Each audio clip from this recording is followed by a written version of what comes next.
Hi guys, welcome to my channel. Today we are going to discuss about Visit to the Unknown from Tensei Shitara Slime Talk, and so without any ado let's begin. Visit to the Unknown, 14 A Frightful Trap Part 2. Mr. Feldera is on a different level. After all, he could defeat super beasts by punching them. Not only Carmen, but his men all agreed. There was something more than mere respect in their voice. It was clear that they were all drawn to Feldera and Beretta. However, as the person listening to them, Jejil was not satisfied. It's impossible. The neutral launcher didn't work on him. How can you stop neutrons that permeate matter and blast through the atomic nucleus at the speed of light? And you say he defeated super beasts with his fists? Do you take me for a fool? Carmen could only chuckle at this. You don't know how much we want to agree with you. But it was us who actually fought and were forced to see these unbelievable things, you know. Jejil looked at him and muttered. So it's true then. Still, what technology was used to modify those three? It's a mystery. However, considering they were able to modify us overnight, I would imagine it had to be the work of some incredible scientist from the city. Jejil listened to Carmen's men talk. And after thinking about it for a moment, she asked her next question. Michelle told me about the fighting style of one called Feldera. But this Beretta sounds quite reliable as well. Was it also this Beretta who fixed you all? Yes, it was him. Interesting. Jejil listened to that much and then bit her lip with a smile. There was something evil about the way the corner of her mouth rose. I thought it would be troublesome having one person stay here, but it's turned out to be for the best. This information will prove useful. We'll catch him later when we have time. She had transformed so naturally that for a moment, Carmen could not understand what she was saying. What? Jejil? What are you? Carmen asked hesitantly. It was a fatal mistake. That being said, it was already too late the moment that they had put their trust in her. You're awfully slow, Carmen. I am so thankful for your stupidity. I doubt the cautious Zaza would have fallen into this trap so easily. At least. At this point, Carmen finally understood. Damn it. All of you. Scatter. And run to the hangar. Carmen shouted. However, it was too late. He would not have made such an amateur mistake. You couldn't know who the traitor was, and yet you trusted me because I was close to Michelle. That's the height of stupidity. You should have left at least one person in the hangar. Carmen and his men were not wearing their powered suits. They were currently in the hangar. And just then, there was a thunderous explosion. The sound of hope dying. Jejil. You. How? What about Feldera and the others? Yes. They should have reached the place I had designated by now. These weak resistance soldiers could be crushed whenever we wanted. But an enemy that Michelle was wary of has to be dealt with. And so I have ensured their deaths. Ensured? Yes. The Sixth Tyrant. Have you heard of it? You wouldn't, the most powerful weapon that could destroy cities. Exactly. It's an old weapon, but its power is proven. It would be a waste not to use it. Jejil said with a smile. Carmen felt a horrifying chill run up his spine. She's crazy. A person with an incredibly dangerous way of thinking. He thought. And then he wondered. Would Michelle really have been unable to see the madness within her? And so Carmen could not stop himself shouting. You. Were you betraying General Michelle from the beginning? He asked as he stared at her. Fear and curiosity in his eyes. However, Jejil shook her head in denial. No, that is wrong. I was reborn. By the hands of the great, true Emperor Feodora. He turned me into the most powerful warrior, the Bionoid. She said grandly. And then with a speed too fast for him to follow, she slammed him to the ground. Gaok. His cheek had been punched and his stomach kicked. Carmen rolled on the ground. However, pain that exceeded a fixed level was shut off, and so Carmen did not feel as much pain as he expected. The real problem was what Jejil had just said. That means General Michelle was not tricked or betrayed. But the situation is no better for it, and there doesn't seem to be anything I can do. While he thought this, Carmen also felt that he was stronger than he had expected. But without puzzling over this, he quickly found the answer. It's without a doubt due to the modification surgery.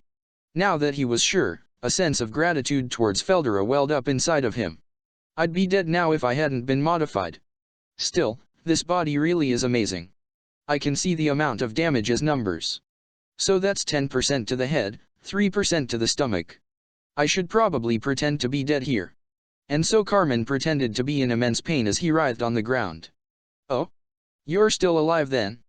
The Empire's maintenance work is more impressive than I thought. Carmen ignored her taunts and connected to his mean through telepathy line. All of you. I'm fine. But things are going badly. But I'm going to get out of this alive. That was enough to calm them after the shock they felt over him being attacked. Ah, you are safe. But, what should we do? Apparently, the powered suits were destroyed. The remote controls are not being recognized. They quickly and accurately assessed the situation. And through the use of telepathy line, they quickly decided on the direction to take without Jejil realizing it. Are you listening? We are cyborgs, but people think we're weak without the powered suits. Well, they wouldn't be entirely wrong, but Mr. Felder's modification skills are incredible. I haven't even received much damage from Jejil's attack just now. And the repairing ability is also great. It seems that my stomach injury will be completely healed in just 3 minutes. I see. In that case, maybe the powered suits. Yes. They might still be usable. So don't lose hope, alright? If we can only escape from this supply transport ship.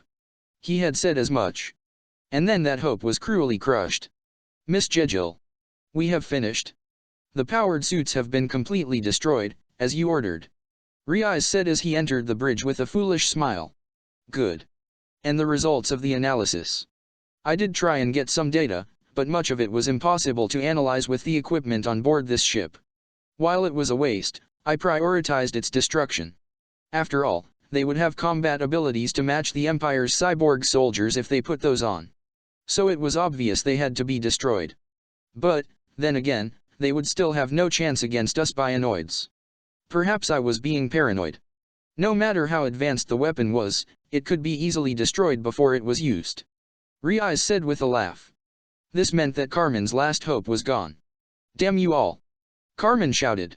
Oh? He's still alive. Miss Jejil, did you go easy on him? I thought he was just some med dog, but he turned out to be tougher than I thought. I see.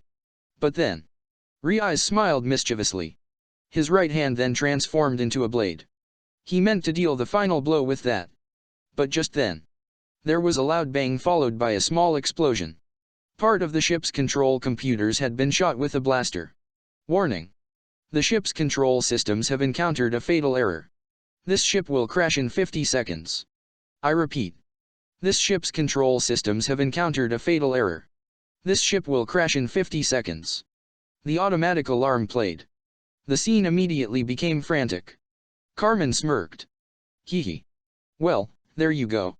We may not be able to win like this, but now that the ship is out of your control, we can take you down with us. This ship is going to kiss the ground faster than the speed of sound. So, are you tough enough to survive that? He pulled out a cigar as he said this with a look of confidence. He put the cigar in his mouth and inhaled before slowly exhaling the smoke. His men were also smiling and laughing. Not one of them had a fear of death. They were ready to do what they had to as military men. How troublesome. This cannot be fixed. Who would have thought they had blasters hidden on them? I underestimated you as some meathead, Mr. Carmen. How vexing. This is why I hate dogs. I have no idea why Michelle ever thought you ruffians would be useful to her. And why have I? Riaz said with a shrug, and Jejil shook her head and continued. However, Riaz then said something that crushed all of Carmen's confidence. Too bad, Mr. Carmen. But we are able to escape this ship, even though it is moving at such a speed. What? Isn't it obvious? Unlike you ancient cyborgs, Bionoids are special. Exactly. I wanted to kill you with my hands, but it appears there is no time. I don't want to die here with you, so we'll be leaving now. Consider this ship a present, Mr. Carmen. Enjoy your luxury coffin. Jejil and Riaz said before evacuating. Damn you. Come back here. Carmen's shout echoed sadly. However, this was all according to Carmen's plan. Phew. That was amazing, Captain. Good work on that acting.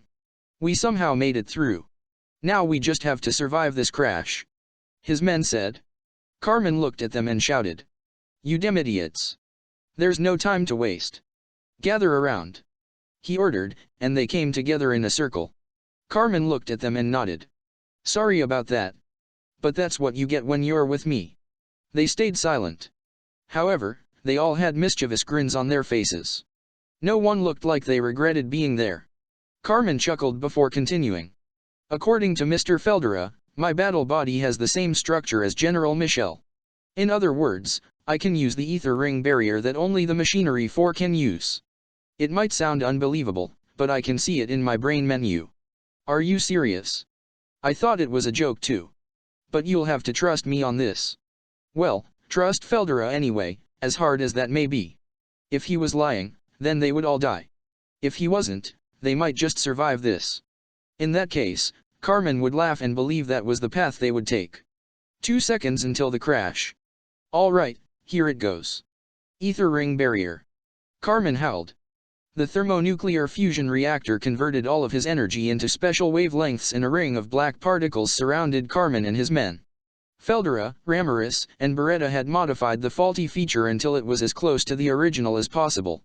Ether ring barrier. Theoretically, it was a powerful shield that protected you from almost any attack. And now, the 70-meter medium-sized transport ship was moving at a dozen times faster than the speed of sound, and it was about to crash into the ground. And Carmen and his men entrusted their lives to this shield. At the same time, there was an earth-shattering sound. It was an explosion so large that it was as if the sun had fallen to the earth. 6 Tyrant. A weapon of the devil that the Empire had created. That being said, the principle was quite simple. An ether ring barrier would be created for a brief moment. At the same time, at the peak of the hexagram in the center of the ether ring barrier, 6 gigaton-grade atomic bombs would go off. The shock waves and heat that would result from this would not be able to be contained within the ether ring barrier. This will cause unimaginable destructive power to be created inside of it. That was the 6 Tyrant. With such power before them, even the Machinery 4 would not go unscathed.